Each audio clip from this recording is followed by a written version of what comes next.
Hello guys, good morning. Paano mag-update ng tax info sa Facebook? Kung may nakikita po kayong ganito sa inyong mga payouts, kailangan nyo po itong i-update sa inyong mga Facebook account or sa inyong Facebook page or Facebook profile. Ganito lang po ang pag-update ng tax info sa ating mga Facebook account.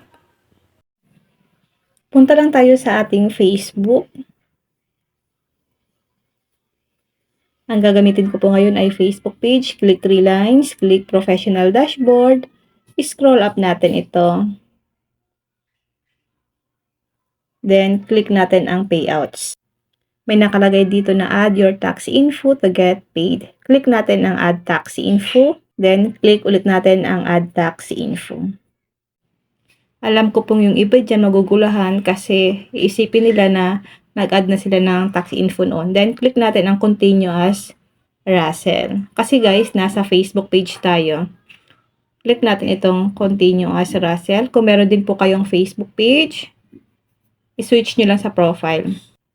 May mga sagot na guys dito yung iba kasi na-fill up na po natin ito noon. What is your tax classification? Individual? Are you a US citizen? US permanent resident? Ilagay lang natin dito ay no, kung hindi po kayo nakatira sa US. Then, how do I determine if I'm a US resident alien? Are you acting as an intermediary agent or other person receiving payment on behalf of another person? I-click natin ang no, then click natin ang next.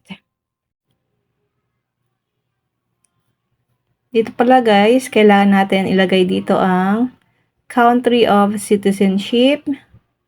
I-click po natin ang arrow down, then piliin natin ang Philippines kung nasa Philippines kayo. Hanapin lang po natin dito ang Philippines. Taxpayer identification number TIN. I-check nyo lang po itong I have a non-US TIN. Then, click natin ang next. Dito guys, sa country, ilagay po ulit natin dito ang Philippines. Okay na yan guys, naka-Philippines na pala tayo. Ito po yung mga na-fill upan ko noon.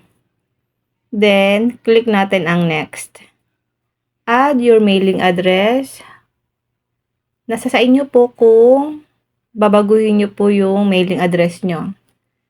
Then, kapag parehas pa rin, click nyo lang po ang next.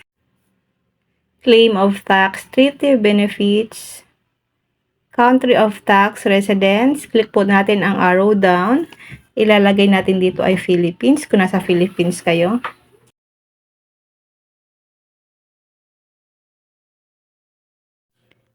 Click natin ang next. Consent and sign. Kailangan po nakacheck itong I consent to provide electronic signature for the information provided as per IRS from W8 BIN. Then, basahin nyo na lang po ito guys kung gusto nyo pong basahin ito lahat. Then, scroll up natin.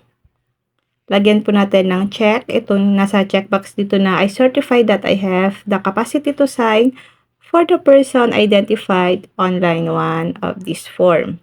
And dito guys sa may signature, ilagay nyo po dito ang inyong full name. Kung ano po yung nilagay natin noong nag-sign tayo ng tax info nung una, yun din po yung ilalagay natin dito. Marami pong nagkakamali dito, maraming nag-error. Kailangan po kung ano yung nilagay natin nung unang nag-submit tayo ng tax info, yun din po yung ilalagay natin dito. Yung sa may signature, type of full name. Date, kung kailan po kayo nag-fill up, halimbawa ngayon.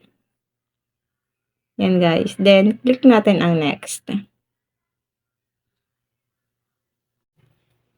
Then, dito guys, review and submit. I-review po muna natin itong tax information bago natin i-submit. Kasi kung meron pa kayong papalitan or i-edit, pwede nyo pa guys ma-edit bago natin ito i-submit. I-double check po natin lahat.